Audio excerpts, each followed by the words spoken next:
Hello and welcome. My name's Simon Constable and I'm the president of the Entertainment Globalization Association, otherwise known as the EGA. The EGA represents companies and talent who are deeply involved in the media localization process.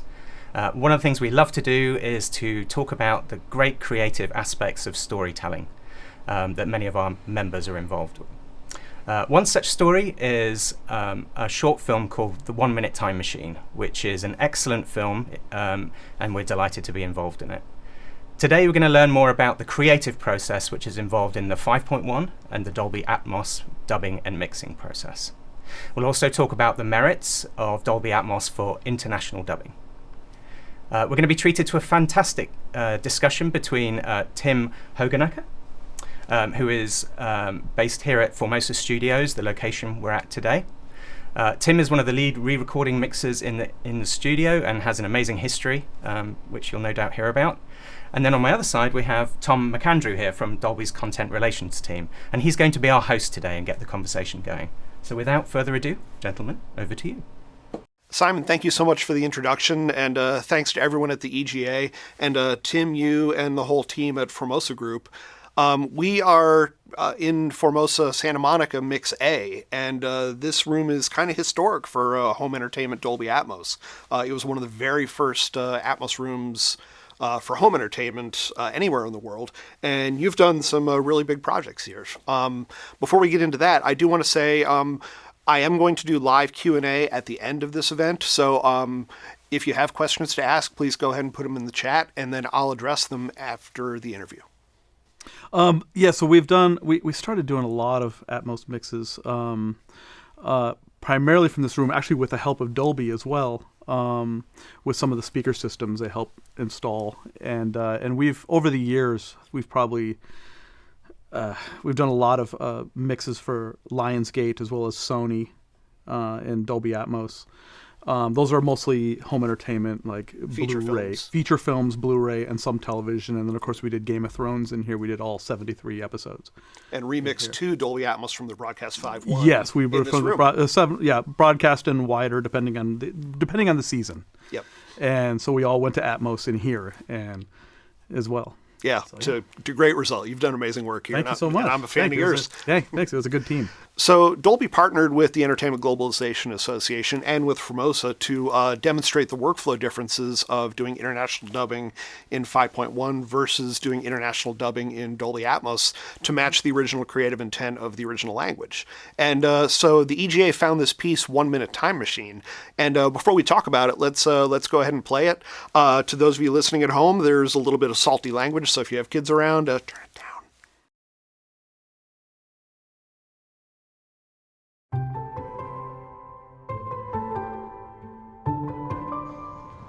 Excuse me. Do you mind if I, Free country.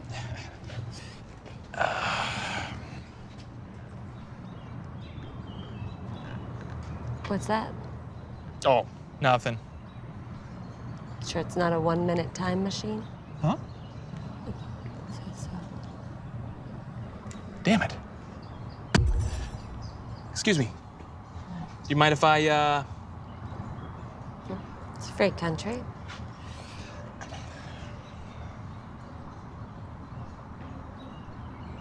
What's that? Well, it certainly isn't a 1 minute time machine. Damn it. It's my lunchbox. It's weird. I like weird. Cool. I'm Lames. I'm James. James, are you trying to pick me up? No, come on. Do I look that strong? Are you trying to pick me up? Yes. I mean, trying to. Try harder. Hi. Harder. Coffee. Harder. Dinner. We go back to my place. Finally. I'm so sick of men who can't just ask for what they want. We're going right now. Oh, hey, you like science? Science. My 5-year-old niece likes science. I have a doctorate in quantum mechanics. Oh, you like theoretical quantum mechanics regarding both our perceptions of time and how we deal with universal spatial geography? Yeah. What's your favorite part? Time travel. Me too. Oh, it's amazing. Scary as shit, though, right? I know. Wait, what? Why? Well, have you read the chapter on practical application? Of course, I read the chapter on practical application. And? And I am just gonna hit this little red button here. What?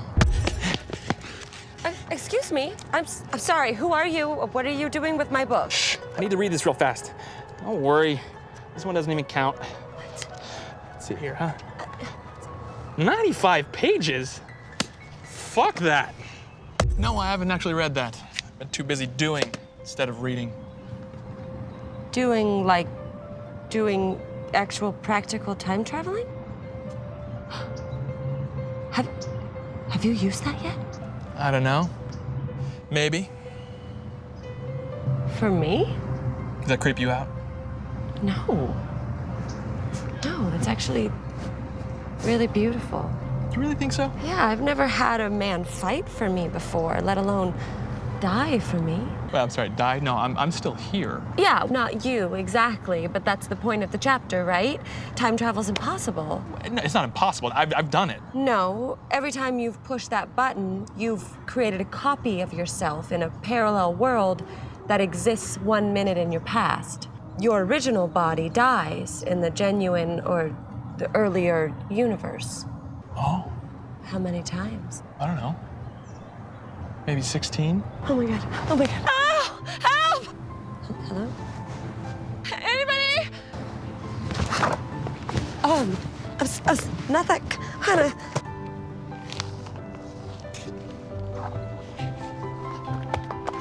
Are you? Hello?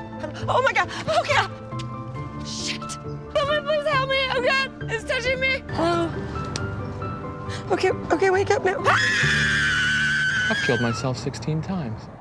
You know, the bright side is you're the first successful multiple suicide. It's pretty cool. Hey, look. Let's go back to my place and just forget all about this stupid little murder box. Murder box. The suicide machine, whatever. Who cares? That wasn't you. It was them. I can't. Damn it. Regina, too, you better thank me for this. What's your favorite part? Time travel. Me too. It's amazing. Scariest. Scary? What do you mean? No, nothing. I mean, it's not like this is some multi-dimensional murder box or anything, right? Huh? Damn it.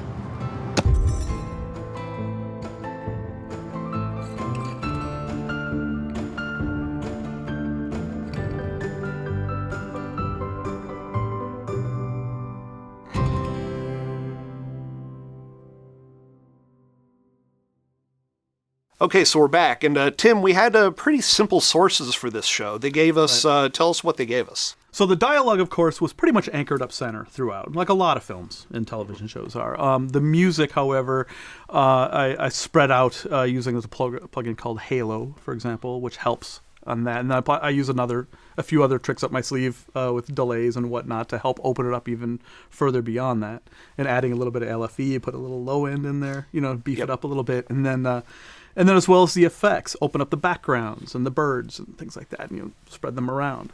We also made a 5.1 mix because the whole purpose of the exercise was originate with an Atmos mix and a 5.1 mix and then do our foreign language dub. So we basically derived the 5.1 from the Atmos, right? How do you feel that automatic re-render from the Atmos master worked out? It worked out beautifully, actually. And because it's a show like this where it's an outdoor, anchored up the center with dialogue for the most part. It's not like, zooming helicopters around or anything like that. So it was pretty straightforward on down mixing, and Dolby's been working a long time on this to make sure that the down mix parameters work. It's more of a standard down mix, if you will. So, and I try to keep it more in a standard realm without going outside of tweaking it beyond what's already in the renderer, just because I know that everybody at home will get more of a standardized deliverable down mixing as well. So it down mixed perfectly coming down. And so I was able to use that 5.1 right out of the re-render back into it, and it worked out smooth.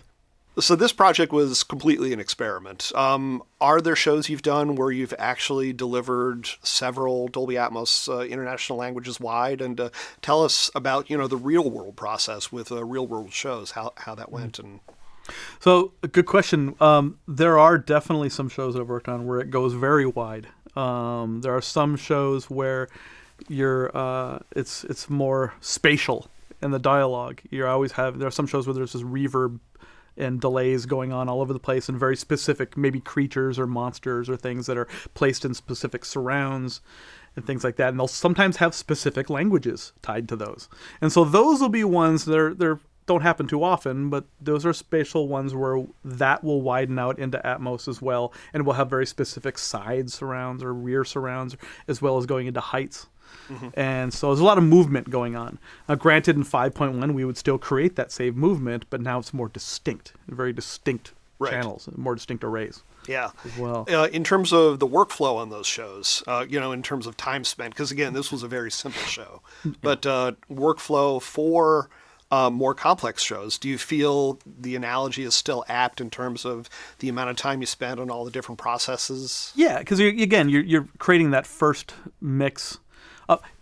Ideally, if you were the original mixer, of course, you would have already the planning already in place, the panning already in place to recreate this. But in a lot of cases, sometimes I'm not the original mixer. Sometimes I'm creating it after the fact, and so I have to recreate some of that panning and for the first language.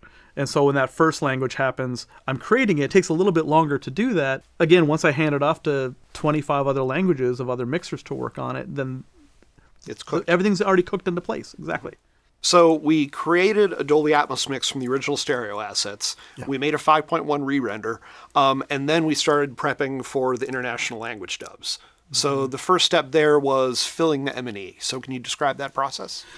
So filling the M&E on this show, again, they're all side in a park, and it's really just them sitting on the bench for the most part. So I remember what we did, and you were with me with this, and it was filling the M&E means we're taking out any production effects that we can find that we can put back into the mix once we take the dialogue out. So, for example, a hand pat on the knee, or whenever he hits the button, of course. Mm-hmm. We want to keep those sound effects that were already in production, because sometimes they're just the best to take that. So we would cut those out wherever we could from dialogue, and that'd be filling the M&E. The other thing we also did on this one was we also added a level of air, just a little bit of center channel air to help fill out, to make it feel, so when they do put the foreign language dub in there, you feel like a production air going on. That they're still outside, that they're not still in outside. VO booths. Because we can add stuff all we want from backgrounds, but, when you have the original production air in there, and there's tricks, there's things like plugins called ambience match, where you can help fill long stretches of ambience to fill in those pieces. Right. And some show, again, like we said, this is a pretty simple show, but some shows you might actually even go back to a Foley stage and fill M&Es that way. But in this case, not necessary. Not necessarily in this case. So, for example, I just finished a film on Friday where we worked a month on it, and we did a whole fill pass where all the Foley was recreated. I'm going to use a kitchen, for example. If it's in a scene in a kitchen and people are sitting at a table and they're talking, and somebody puts down a cup in the middle of dialogue, well, obviously you can't use that cup. You can't use that cup being put down right over their word, because once you take that out, that cup is gone. So now you have to replace that cup, or a door opening up in the other side of the room, and dishes and whatnot. So sometimes we try to use whatever we can from production because it's the most natural sounding. Mm-hmm. But then we still need to go in and cut and fill in all those other effects that are now missing. And that's either done through Foley or through sound libraries. Yep. That makes sense. So in this show, we got lucky. We were really able to steal everything from the production track, like the button mash on the time machine. We were able to, I think, take one really clean one of those and then spot it wherever we needed to. That's exactly what we did. Yeah. But to be clear, all of the M&E filling, which is the first step prior to international language dubbing, you didn't have to do anything because it was Atmos. You had to do it because you simply needed to fill the M&E, regardless of whether it was Atmos 5.1 stereo or whatever. Yeah, because 95% of it is going to be up the center channel anyway. And so whether it's Atmos or it's 5.1 or even stereo for that matter, that process has to be done. And so we're just literally filling in those pieces that primarily go in the center channel. If we had to, it's very rare. In fact, I can't even think of anything off the top of my head right now of a reason why it would be different for Atmos, for filling. Yeah, so time-wise, filling an Atmos M&E versus filling a 5.1 M&E, basically exactly the same. Identical on that aspect, absolutely. Yeah. Tell me kind of about the signature sound of 1 Minute Time Machine, that button mash. So they had an existing sound effect in place. What did you do to it to kind of fill it out into the room? So that was fun. The button mash on the original was, had an effect to it. It's kind of a wider, kind of a large effect. Whereas we, and you helped me with this as well, we opened it up and let it splatter off into the Atmos space. So it was like a low LFE thunk we put into it, as well as delays and whatnot, and we spread it, opened it up so it went boom. Right. And it was just fun. It just added another depth, added a little character to it. It did, yeah. It actually had a little bit more sense of space, but also that bottom end, like you said, gave it a nice kick. Yeah, exactly. Can you think of any shows where M&E filling required going outside that center on-screen bed channel or even into object tracks? Is there even a situation where that would come up? Not really as far as Atmos goes. Specifically Atmos, I'm not coming up with anything to mind right now. The only thing that might come out of center is maybe, for example, a show I did recently where we took a lot of production effects of people, a lot of walla in a church, for example, and we'd spread it more left and right and maybe leak into the surrounds a little bit, but that's done regardless if it's Atmos or 5.1. So that's the only thing I can really think of right now. Otherwise, it's exactly identical as far as fill goes. Okay. So after we finished the M&E filling process, that was the end of day one. So the EGA then commissioned international language dialogue stems. I think it was Castilian Spanish, Parisian French, and German. And then we came back into the studio and we looked at those tracks. Tell us what we received for this project compared to what you might ordinarily receive for a feature film where you get dialogue stems or dialogue tracks from territories. Okay, so again, this one is a little different because we literally primarily received a stem. It was a 5.0, 5.0 stem for the most part, which is pre-mixed, it's pre-EQ'd, supposedly, and you mix that in and there you go. However, most of the time, in fact almost all the time, the dialogue comes in form of multiple tracks of every character on their own track. Every character has specifically each track, including each futz that's to be a track that's to be futzed, and also separate tracks for groups and wallas as well. So sometimes we would get shows where it'll be 40 tracks of dialogue, let's say. Wow. And so that's very different from what we received. This was not that. This was not that. Right. So it was very different in that aspect. Yeah, so ordinarily this show is a little bit different in that the dialogue was kind of pre-mixed into a unified stem. Yeah. Whereas for other shows, international dialogue, you would actually be mixing that dialogue and actually mixing the individual character tracks against each other. Yes, I would mix the individual characters, and what I do is my job, because I come from both sides, I come from feature film, the original mix, but then I'll also do these language mixes as well, these foreign dub languages. And when I do the foreign dub languages, a lot of times I'll do the first one or two languages, let's say like the German or the Italian, for example, and I get all the characters, all their EQs and their futzes and reverbs and delays settings based on the whole show, and then we'll send it off. For example, here at Formosa, I'll send off my mix as a template, and then there's a crew of other mixers over at Paramount,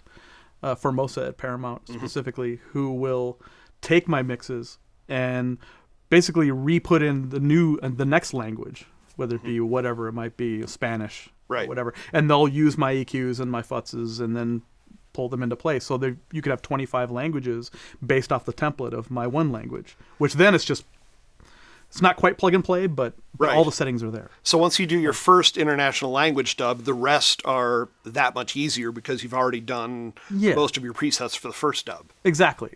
Yes. And in mixing dialogue and, like you said, EQing, preparing futzes and so forth, room tone or room ambiances and what have you, is there any difference in working in Atmos versus working in, say, 5.1, or are you pretty much sticking to that center on-screen channel regardless of the configuration of the mix?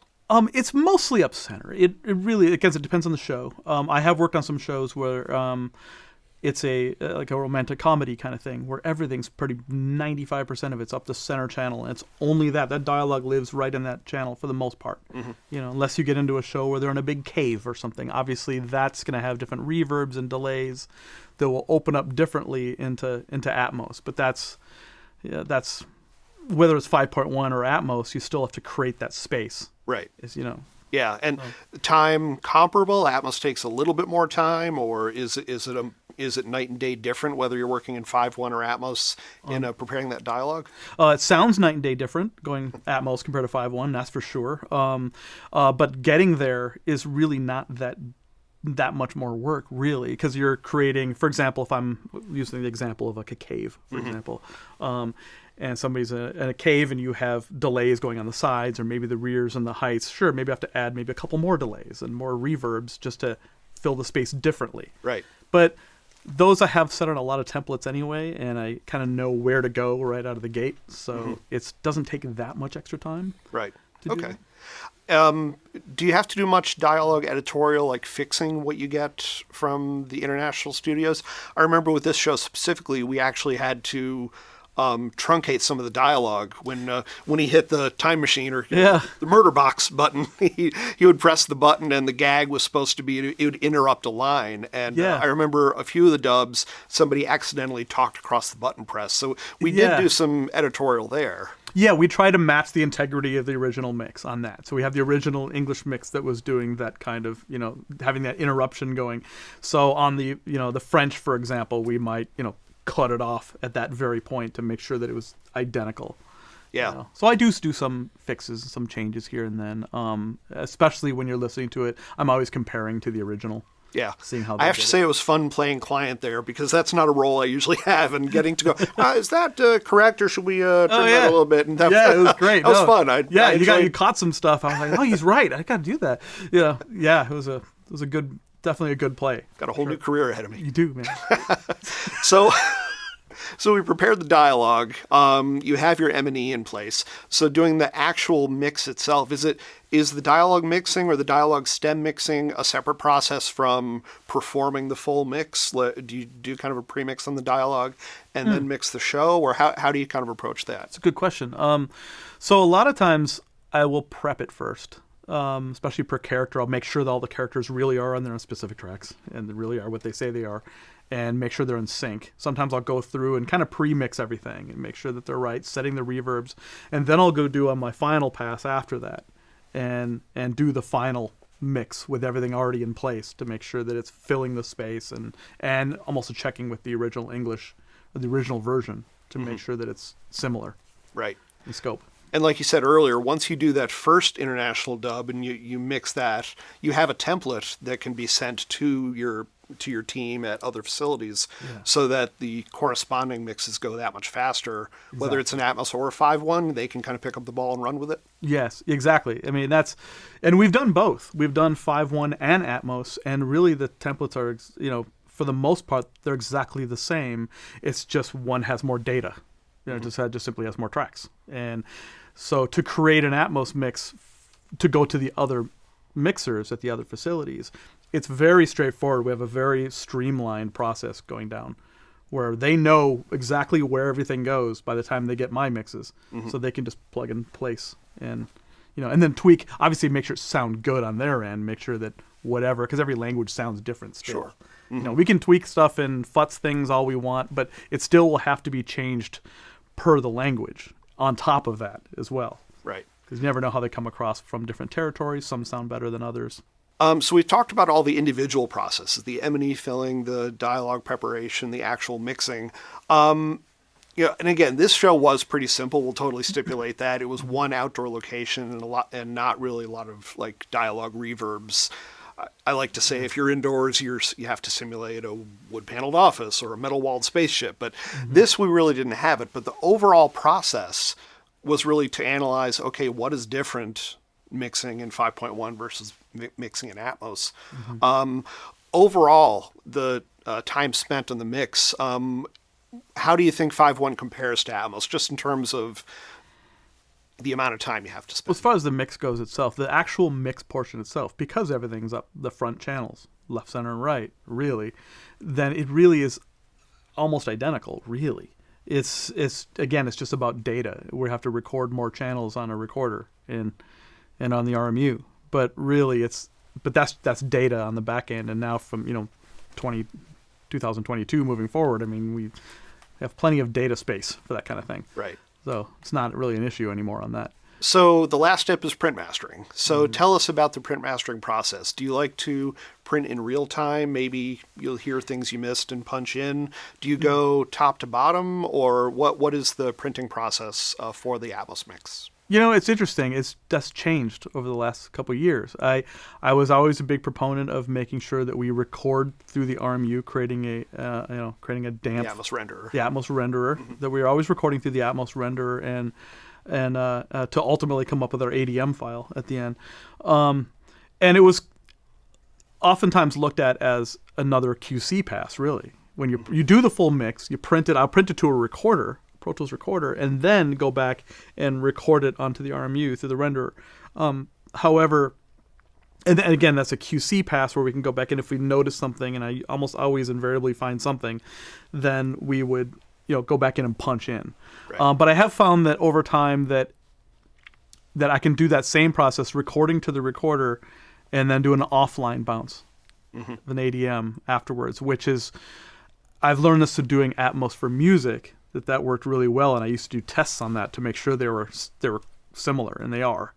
So it took a while to kind of trust that, but I have learned to trust it. Right. So the now offline rendering process. The offline render process I trust now, and I just had to test it out and feel the waters. Right. And once I got there, it's like, okay, now I can go and just offline bounce this thing. Yeah. And Push the button and go to lunch. Go press a button, create go your to lunch, master. and then I'll go and check it. Of course, we always check it. It's always QC'd as well. So. But yeah, and then that comes to also the re-renders as well. I can take the 5.1 re-renders if need be and have those offline bounced as well, and I check those. I'm going to jump around here a little bit. Sometimes I'll take the re-renders and listen to them live as I'm mixing and listen to the re-renders on our iPad here. I can listen to how it's being switched back from Atmos to 5.1, listen to the downmix live, knowing that it's going to downmix correctly.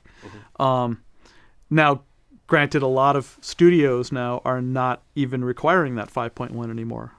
Some of them are now requiring just to have the Atmos ADM, and that's it. And knowing that they're trusting the downmix to work. So they're trusting that we did our project right, and that it will downmix from the ADM Atmos, and it'll follow all the way downstream, all the way down to your phone. Right. So you don't actually have to print master multiple deliverables.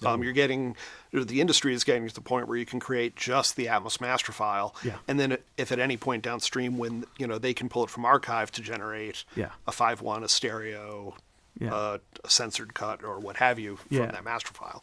Granted, we will oftentimes record all of our re-renders as we're printing. Simultaneously. Just simultaneously at the same time. Again, it's kind of a catch-all. Make sure that it's all done correctly, and then we can, you're watching meters and you're checking, listening to those along the way. But they, we've learned that they work. Right. As long as everything's set up correctly, it works. Okay. So to recap, M&E filling, exactly the same. And dialogue spatialization, a little bit of additional setup time because you're creating a 2D ambience versus a 3D ambience. Yeah. Mixing process, about the same. And then print mastering, the same, but you get kind of a twofer on your deliverables if you are printing multiple, like an Atmos and a 5.1 at the same time. Yeah, and or even exporting at the end, exporting re-renders at the end as well. The same thing. So creatively, when the original version is mixed in Dolby Atmos, how important, as a creative mixer, is it to you that international dubs are also heard as, intended, as approved? How important do you feel that is? It's extremely important to me because, for example, I just finished a film last week where we spent a month mixing an Atmos on a feature with the director and the producers in the studio and everybody involved, hearing it in Atmos 90% of the time. And so we've created in that space, and we've moving people emotionally in that space in Atmos. And when you're moving in that space and you're keeping that mix, the integrity of that mix in that space, it's a little heartbreaking to find that maybe another territory will be hearing it in another format that's downstream, like a 5.1 or even a stereo. Because I'm like, why should they be left without hearing it the way we heard it? Right. You know, because it does matter when you put stuff in a space and you're moving people. Not just about the heights and the surrounds, it's also about the low end that you're creating, everything else with Atmos as well. You're creating an emotion on that. And so that should be carrying downstream all the way down to all the other territories. That's great. Yeah. Tim, thank you so much for your time. I really appreciate you spending time with us. Thanks to Formosa and to the EGA for setting all this up and making this event happen. We're now going to cut to me live, and I'm going to answer any Q&As that our viewers have. So thank you all so much for watching.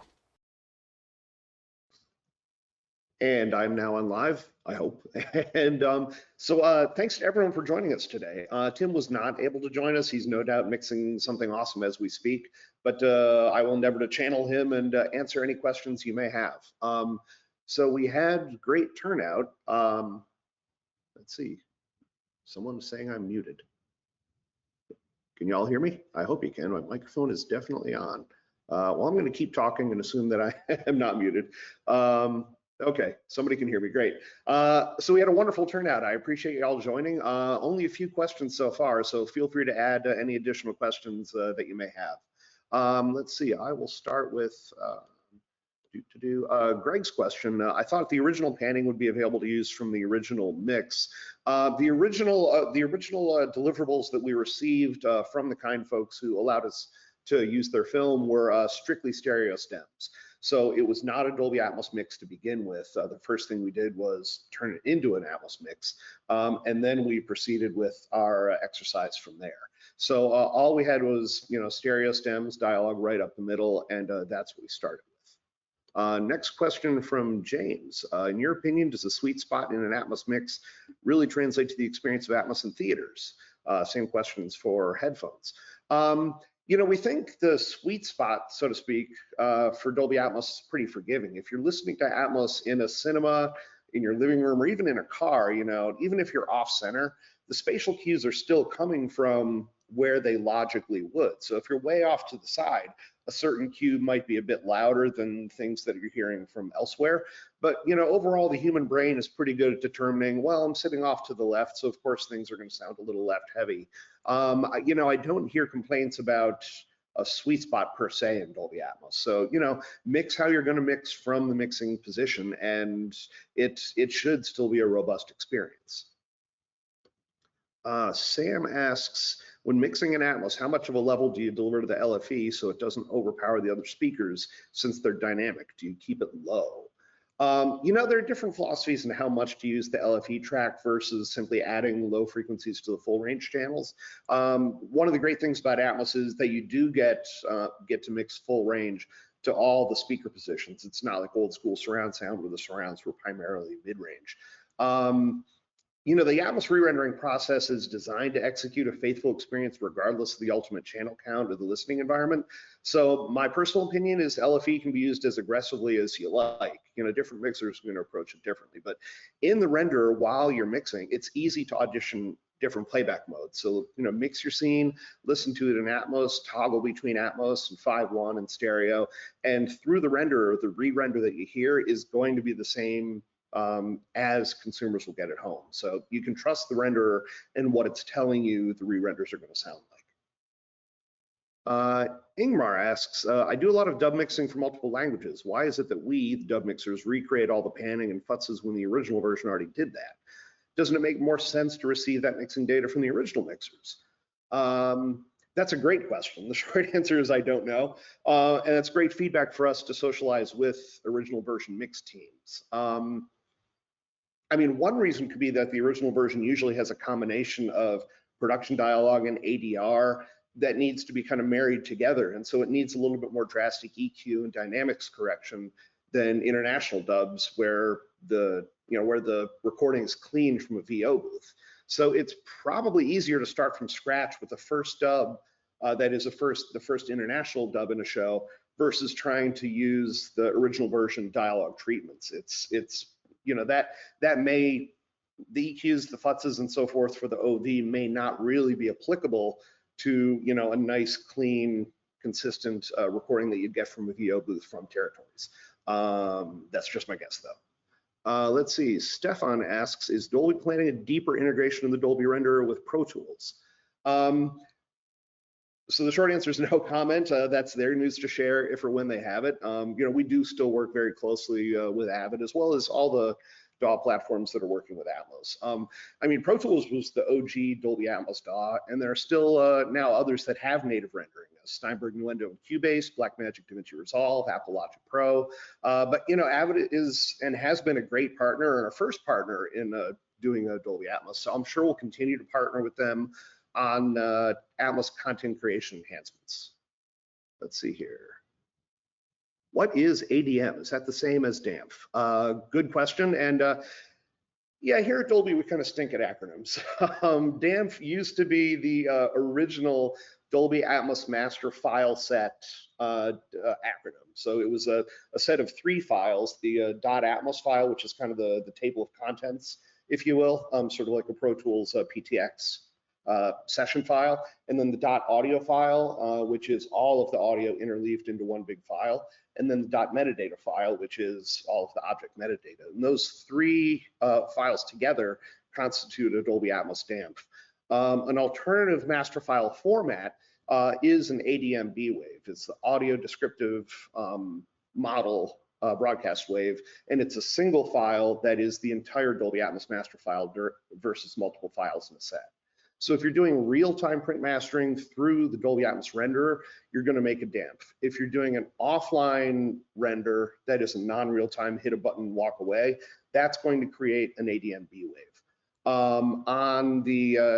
With the free Dolby Atmos conversion tool, which is available from professional.dolby.com, you can turn a DAMF set into an ADM, you can turn an ADM into a DAMF, and you can also turn either of those into an IAB, an immersive audio bitstream file, which is the audio component that goes into an IMF package. IMF is becoming one of the deliverable standards for some of the streaming services, and it's also a smaller file. It's losslessly compressed. Basically, it throws away all the zeros from all the silence that's in the ADM B-Wave.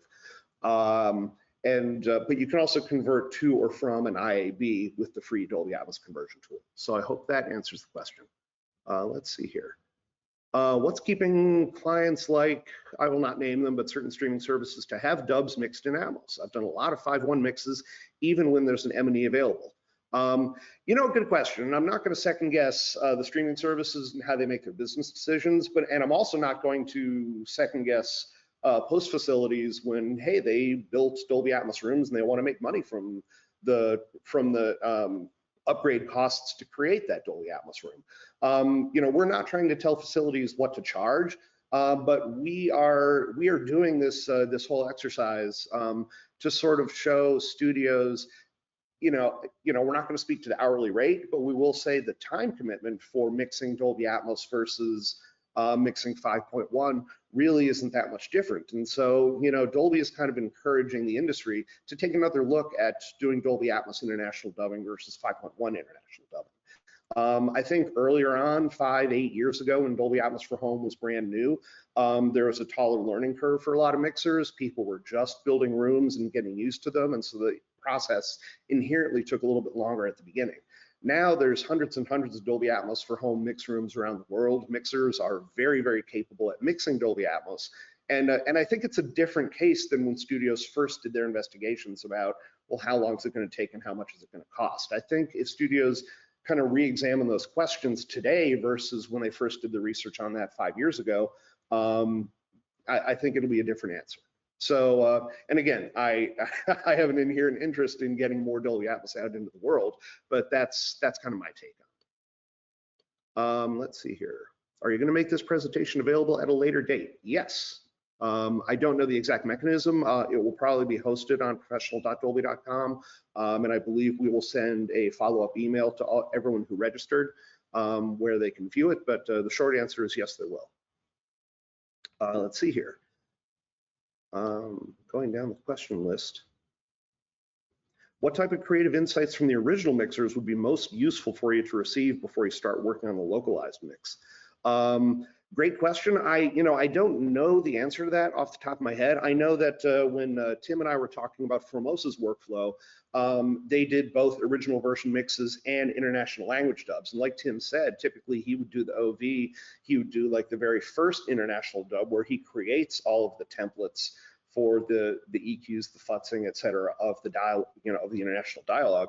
And then he hands it off to another team where they basically assembly line out those international language dubs. So when things happen under one roof, there's great collaboration between the original version mixer and his mix team who are going to do the language dubs. For facilities where they're receiving content from a completely different studio, again, the short answer is I don't know. It would be great if original mixers kind of put together a little Bible of this was my creative vision, and then that is delivered with the mix. But understandably, probably if one company to another, there's really no relationship there. There may not be direct, philosophy communication, so to speak, versus here's the OV mix and here's the template. How many stems were you provided? I assume, Jonathan, you meant for 1 Minute Time Machine. Just stereo stems, dialogue, music, and effects. That's what we received. Did you put the dialogue strictly in the center, or can you spill the divergence to other speakers? We did put it strictly in the center. Again, that's more of a mixing style, mixing philosophy question. Also, if you're going to have dialogue reverb, if you're in an indoor location versus that film, which was an outdoor location, then you're certainly going to spill to the other speakers with the effects return. But for this, we kept it straight up the center. Let's see here. How many beds do you use for a standard feature film or TV show? Dialogue, effects, music, or do you expand to more? Can you assign objects to certain re-renders regarding all the effect? And are all the effects objects go to the effect stems?